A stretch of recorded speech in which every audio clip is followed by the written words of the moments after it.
didn't want him to be a prince or a princess, not knowing what the gender would be, which would be different from protocol, and that he wasn't going to receive security.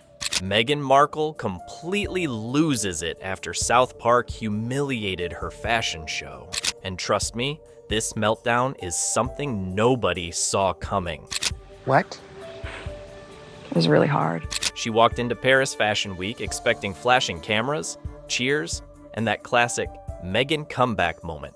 But instead of applause, she got cold, awkward silence. The kind that spreads fast, stings harder, and makes the whole room shift. And just when that moment couldn't get any worse, South Park swooped in and turned it into their latest comedy punchline, roasting her runway appearance so brutally that clips went viral within minutes. So what actually happened on that runway that made the entire crowd freeze? Why did South Park pick this moment to go after her again? Let's find out. My wife and I are totally like, you should write a book because your family's like stupid and then so are like journalists. So When Meghan Markle decided to appear in the Paris Fashion Week, everybody leaned in to watch. The lights were bright, the cameras were set, the influencers were in place, and the front row looked like a small country of famous faces. She walked in white, tall heels, and that perfect Meghan smile. Outside, the photos looked dreamy. Inside, the air turned weird fast. People who were supposed to clap kind of froze. Editors, who usually elbow for the best angle, kept their distance. The silence was not polite. It felt heavy and kind of loud. That quiet moment turned into a tiny crack. South Park saw the crack and made it a canyon. The next thing that happened was classic internet speed. Clips of that awkward front row went up. People started making jokes, and then the real big wave arrived. South Park Trey Parker and Matt Stone saw the clip, turned the dial up to ridiculous, and dropped an episode that made the moment explode.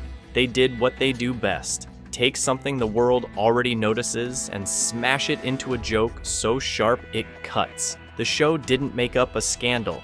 It grabbed the small, odd things that were already there and repeated them with a grin.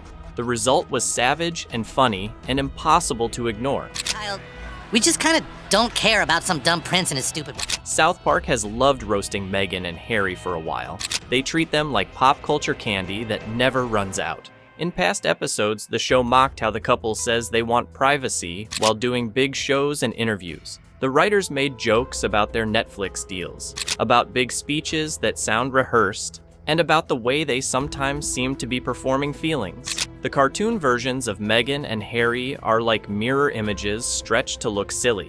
Harry gets played as the confused, well-meaning man who seems lost without the royal script. And Meghan is that over-polished star who keeps trying new roles: humanitarian, lifestyle guru, style icon, like wardrobe changes in a play. South Park uses those things like a stand-up comic uses a good line, over and over until everyone laughs. The Paris moment was perfect for them. The silence in the room became the joke's loudest part. South Park's version showed Meghan stepping in like she expected a royal coronation and getting crickets instead. They turned her practiced smile into a slow-motion blink and made the cameras act like they had lost a file. The scene was simple and brutal in a playful way. People laughed because it was hard not to. Satire works when it echoes what people already sense, and this time, the echo was a big one.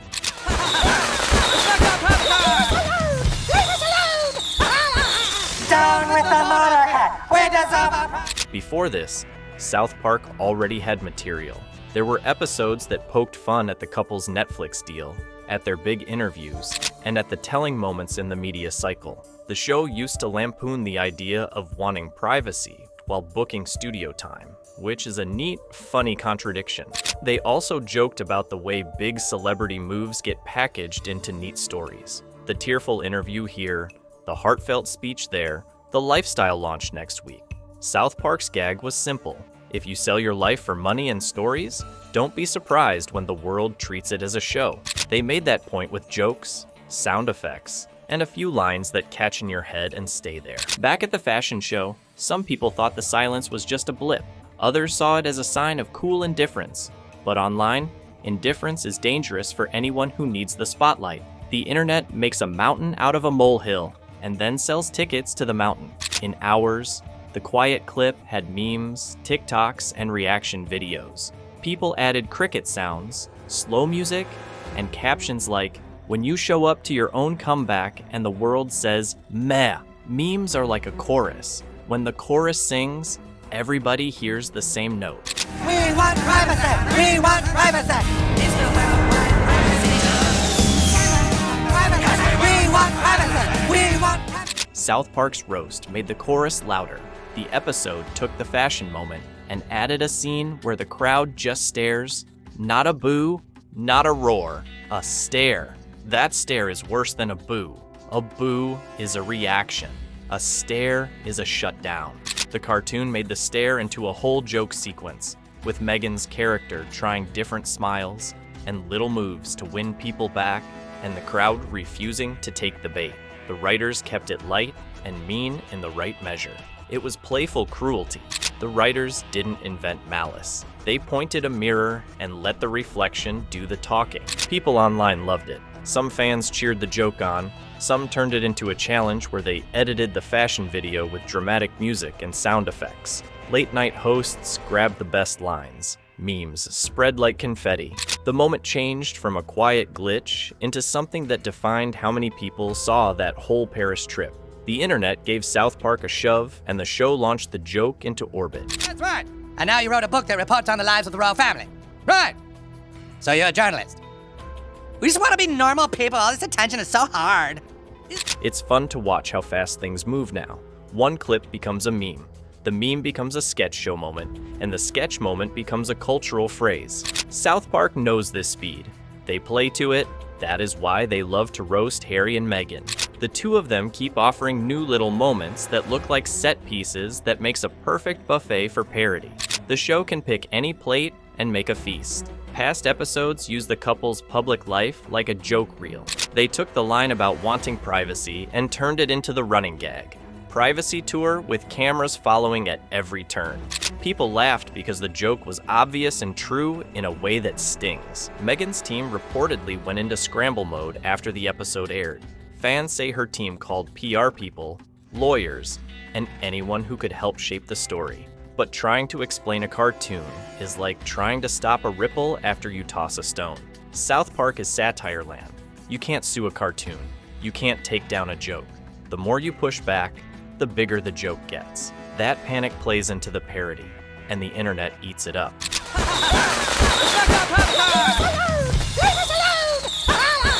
Down with the motorhead! Where does the... The episode didn't only crack jokes about fashion. It used the Balenciaga angle too. Balenciaga had its own scandals, and having Meghan at the show felt to some like bad timing. South Park used that clash, a brand trying to clean its image and a public figure trying to reboot hers. As a comic double, it's a sweet bit of irony. Two brand reboots meeting under the same spotlight, both hoping to be forgiven, both getting laughed at. The cartoon made that moment feel like a sitcom gag, where everyone misses the cue and then laughs at themselves later. The joke was tidy and sharp, and people loved it because it felt like a tidy truth. It's important to keep this light. This is not a serious court, it's a comedy show pounding a drum. South Park enjoys the pounce. They have done it for decades to many targets. They poke and they prod until the public has a new way to say something. For Meghan and Harry, the show turned weird moments into a running theme. They made the couple into characters who say one thing and do another, who want the quiet life while rolling out the red carpet for their own PR. That is a classic comedy move. Find the conflict and play it for laughs. Is it true, sir, that your questionable wife has her own TV show and hangs out with celebrities and does fashion magazines? What are you suggesting? Well, I just think some people might say that your Instagram-loving wife actually doesn't want her privacy. People on both sides reacted. Some felt bad for Meghan and said the show went too far. Others said the show did what good satire does. It made a big laugh out of a tiny truth. The world split into groups. Those who laughed, those who winced, and those who simply kept scrolling. That is how pop culture moves now. The joke lands, people respond, and then something else happens tomorrow. For the people who make a living off attention, that shift can be scary. One day you're getting press, the next day you're a punchline.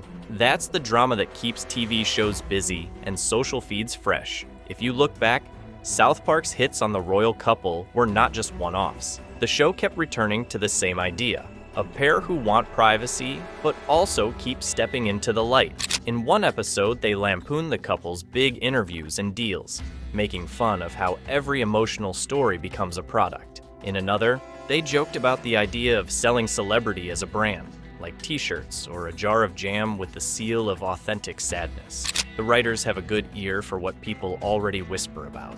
They draw a cartoon map of those whispers and then lead you on a tour. Hey, can you two fucking keep it down? Hey! You ever heard of a thing called privacy? Yeah, nobody gives a shit. Will you two just shut up and go away? What made the Paris joke land even harder is that fashion is supposed to be the place where image matters most. If your fashion moment whiffs, it hits your image hard. People expect you to be slick, poised, and in control. Meghan's style world is where she shows she belongs in the celebrity circle, where the cameras love her, and where she can show her polished self. So when that place gave her quiet instead of applause, it felt like a misread. South Park loves those misreads. They stack jokes on top of the whispers and turn them into a full show. Still, there's something almost sweet about the whole thing. When the cartoon makes fun of a public figure, it is also a weird form of attention. People who love the couple will still love them. People who don't will laugh. A roast can sting, but it also keeps the celebrity in people's minds, which, oddly, is the main currency of fame.